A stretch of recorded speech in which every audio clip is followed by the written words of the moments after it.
How to change citizenship in Robinhood. In this video, I'll show you how to change your citizenship information on Robinhood. First, make sure you have downloaded Robinhood on your phone. If you are iPhone user, you can download it from App Store, and if you are Android user, you can download it from Play Store. After that, click on search bar and open Robinhood app.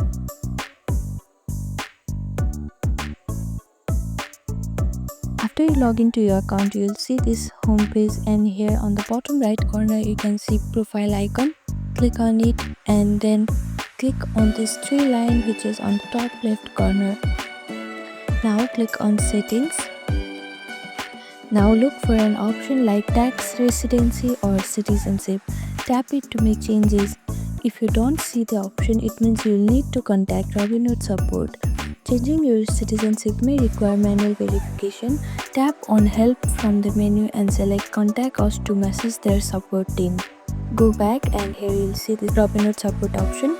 Click on Help Center to explain your issue. And that's it. Once submitted, Robinhood may take few days to review and update your info.